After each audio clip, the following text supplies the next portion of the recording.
আমরা কি পরিবেশে এসে পৌঁছাইছি। কারো ভালো কাজ ভালো লাগে না, আবার কারো খারাপ কাজ মন্দ লাগে না।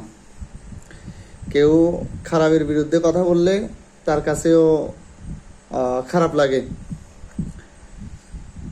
একজন মানুষের উচিত বিবেকবোধ বিবেকবান মানুষ হিসাবে খারাপকে খারাপ বলা, ভালোকে ভালো বলা। কিন্তু যে খারাপকে খারাপ বলতে জানে না, যে ভালোকে ভালো বলতে জানে না, সে আর মানুষ কি? সে তো ওই যে চার পাওয়ালা বিশিষ্ট যে প্রাণী, এই প্রাণীর সামিল। আমাদের দেশীয় প্রেক্ষাপটে এখন দুই দল রাজনীতি করে মাঠে সরগরম অবস্থানে আছে, বিএনপি আর জামাত। বিএনপি দোষারোপ করতেছে, দুষতেছে জামাতকে, জামাত দুষতেছে হচ্ছে বিএনপিকে। এটা মোটেও কাম্য না। এই সমাজে, এই দেশে বিশৃঙ্খলা তৈরি হওয়া মোটেও কাম্য না। এইভাবে রাজনীতি চর্চা হয় না। রাজনীতি হতে হবে ভালো কাজের মাধ্যমে, ভালো কাজের চর্চা দিয়ে। কিন্তু আমরা তো এমন একটা অবস্থানে পৌঁছে গেছি না, সে ভালো কথা বলতেছে, তার কণ্ঠটাকে আমরা রুদ্ধ করে দিই। সে খারাপ কাজ করতেছে, আমি বাধা দিচ্ছি, তাও হিতে বিপরীতে আমার প্রতি পাল্টা আক্রমণ হচ্ছে। কিন্তু কেন? এইরকম তো হওয়ার কথা ছিল না। এই যে 5ই আগস্টে এই সরকারকে সবাই একসাথে মিলে ঐক্যতার সাথে বিদায় করতে পেরেছিলাম। কেউ লেখালেখির মাধ্যমে, কেউ পেশি শক্তি খাটিয়ে, কেউ বুদ্ধি দিয়ে, যে যার যার অবস্থান থেকে কিছু না কিছু হলেও অন্যায়ের বিরুদ্ধে প্রতিবাদ জানিয়েছিলাম। কিন্তু এখন কেন? অন্যায় হলে সবাই অন্যায় বলবো সেটা, আর ন্যায় হলে সেটা সবাই সাপোর্ট করব। নির্বাচনে একটা হবেই, এটা আজ হোক আর কাল হোক হবেই। এখানে এত কথা কাটাকাটি, মারামারি, মানে এত বিশৃঙ্খল পরিবেশ তৈরি করারই বা কি আছে? আমার কথা হচ্ছে, আমি আমার এলাকায় থাকবো, আমার বিএনপিকেও লাগবে, জামাতকেও লাগবে, অন্য অন্য সমমাননা দল যেগুলো আছে এগুলোও লাগবে। আমরাই প্রতিবেশী, কেন আমরা মারামারিতে লিপ্ত হব? এটাই বাংলাদেশ। আমি তো আমেরিকারও নির্বাচন দেখছি, কই এরকম হই হুল্লোড় তো করে না ওরা। ওরা পৃথিবীর সবচেয়ে বড় গণতন্ত্র, মানে গণতন্ত্রের একটা দেশ, যেখানে নাকি সবচেয়ে বেশি গণতন্ত্র মানা হয়। কই তাদের দেশে তো এরকম মারামারি হানাহানি হতে দেখি নাই। কিন্তু আমাদের দেশে কেন এই মারামারি, লুটতরাজ, খুন খারাপি এগুলো কেন থাকবে? এক দল আরেক দলকে কেন মানে অ্যাটাক করব?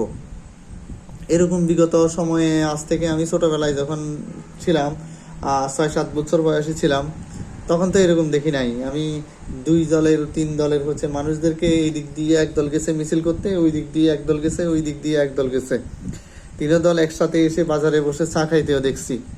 আমার এখনো মনে পড়ে এই জিনিসগুলো। নির্বাচন হবে, ভোট হবে আপনার ভালো কাজের মাধ্যমে। খারাপ কাজ দিয়ে কোনোদিনই ভালো কিছু আশা করা যায় না, এটা হবেও না, এটা প্রকৃত বিরুদ্ধ। তো সেদিক থেকে বলতে চাচ্ছি যে এইরকম আসলে পরিবেশ তৈরি করে, বিব্রতকর একটা পরিবেশ তৈরি করে কি দরকারই বা আছে? মানুষের সময় নষ্ট করে এতগুলো মানুষ, এই যে জামাতের এতগুলো মানুষ একদিন সমাবেশ করে, বিএনপির একদিন এতগুলো মানুষ সমাবেশ করে, তারপরে এনসিপির এতগুলো মানুষ সমাবেশ করে, অন্য অন্য আরও দল সমাবেশ করে।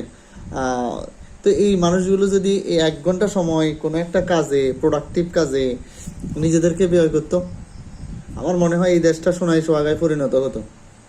খামোখা মিছিলের পিছনে ছুটছি, আন্দোলন করছি, কি লাভটা হচ্ছে? আমার দেশটা আরও অতল গহ্বরে চলে যাচ্ছে।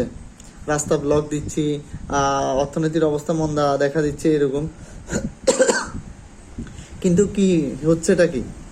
এই যে মানুষগুলো একদিনে হচ্ছে জমায়েত করতেছেন, এই মানুষগুলোরা যদি 1 ঘন্টা একটা গাছ লাগাতে হচ্ছে খাটাইতেন, এই দেশটা সবুজের সমারোহে হচ্ছে ডেকে যেত। কিন্তু তা না, আরো হচ্ছে ইটপাটকেল নিক্ষেপ করে, আরো হচ্ছে মারামারি করে, রক্তাক্ত করে এই দেশটাকে হচ্ছে একেবারে রঙিন করে দিচ্ছেন। অথচ এই দেশটাই সোনায় সোহাগায় পরিণত হওয়ার কথা ছিল, তা হয় নাই। এগুলো থেকে বেরিয়ে আসতে হবে আমাদেরকে। এগুলো থেকে বেরিয়ে না আসতে পারলে এই দেশের কপালে অশনি সংকেত মানে সিম্বলাইজ হবে, প্রতিকায়িত হবে। এগুলো আসলে রাজনীতি হয় না, এইরকম না। রাজনীতি হবে ভালো কাজের প্রতিযোগিতা। এরকম একজন একজনকে হচ্ছে ধমক দেওয়া, কথা কাটাকাটি করা, এগুলো একেবারে অনুচিত আমার মতে। আমার কথা হচ্ছে ভোটের জন্য আমার ভালো কাজের আঞ্জাম দিতে হবে, আরেকজনকে মেরে তাকে দমিয়ে রেখে এরকম তো হয় না। আর এখন এগুলো মানুষ চায়ও না। মানুষ চায় দুই বেলা সুন্দর মতো খেয়ে বাকি জীবনটা পার করতে। এইভাবে মানুষ এখন অভ্যস্ত হয়ে গেছে। কেন শুধু শুধু হচ্ছে মারামারি, এই যে ব্যাকডেটেড চিন্তা ভাবনা, এগুলো আমার বুঝে আসে না। শান্তি থাকতে অশান্তি আমরা খুঁজে নিই, কিনে নিই, কি লাভটা কি?